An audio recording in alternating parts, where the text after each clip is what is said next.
Puntahan muna natin si Master Hans para malaman kung sino nga ba ang mayaman sa swerte ngayong araw ng Biyernes dito lamang sa Hansabe. Rise and shine! Mga ka-RSP! Aba, 65 days bago ang Christmas.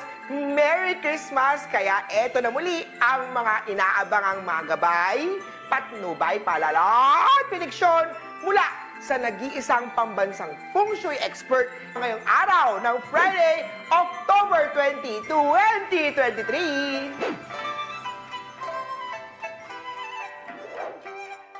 Helpful star activated sa'yo pagdating sa kaibigan sa mga pinanganak ng Year of the Rat.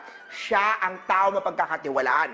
Pagdating naman sa money star, maging honest at responsible sa mga nakakatransaksyon mo online. White at walang swerte sa Year of the Rat.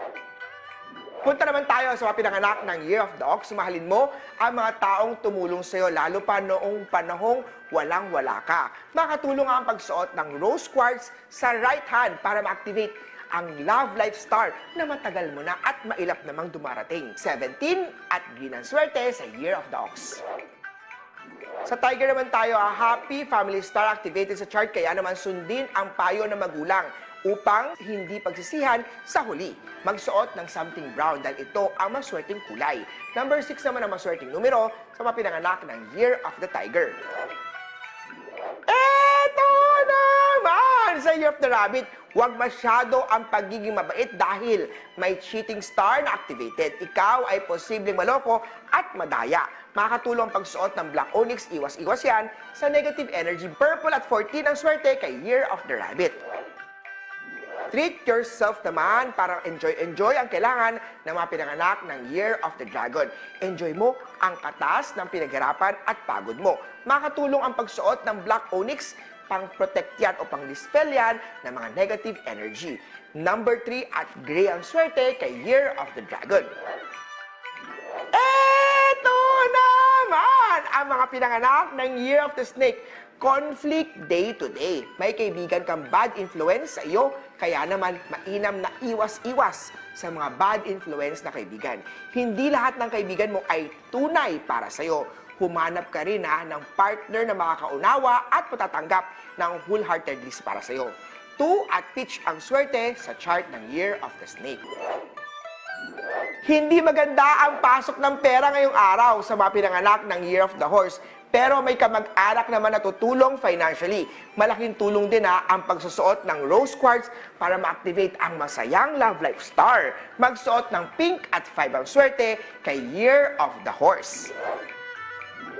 Sa mga Year of the Goat naman tayo, ingat sa third-party star. Iwasan ang madalas na pag-aawa. Importante rin na tamang direksyon ng water elements sa bahay. Kumonsulta kay Master Hans Kua. Ang maswerteng kulay ay gold. Number 10 naman ang swerte sa chart ng goat for today. Tayo naman sa mga Year of the Monkey, ingat sa accident star. Palaging maging alerto sa paligid. Huwag pilitin kung hindi kaya o alanganin ka na. Makakatulong ang pagsuot ng turquoise na lucky charm para activated ang safety or magandang travel star. Makakatulong ang OOTD na aqua. Number 11 naman ang swerte sa chart ng monkey. Para naman sa Year of the Rooster, panibagong opportunity naman na nasa chart ng mga career ng mga rooster. Silver at 13 ang swerte kay rooster ngayong araw. Posibleng magkaroon naman ng katampuhan ang mga pinanganak ng Year of the Dog pagdating sa pera dahil activated ang money loss star ngayong araw. Red at 7 ang swerte kay Year of the Dog. At last pero definitely hindi dalis ang mga pinanganak ng Year of the Piggy. Ikaw ang pinakamaswerte ngayong araw. May travel star pagdating sa trabaho. Posibleng ma-promote ka na. Yay! May makikilala ka namang bagong magiging kaibigan mo. Number 9 at yellow swerte kay Year of the Pig. Muli po, ito po'y mga gabay, patnubay at prediction lamang ni Master Hans. Nasa inyong mga kamay na lalay ang inyong tagumpay. Kaya naman, always be positive at i-claim ang mga swerte! Mga ka-RSP,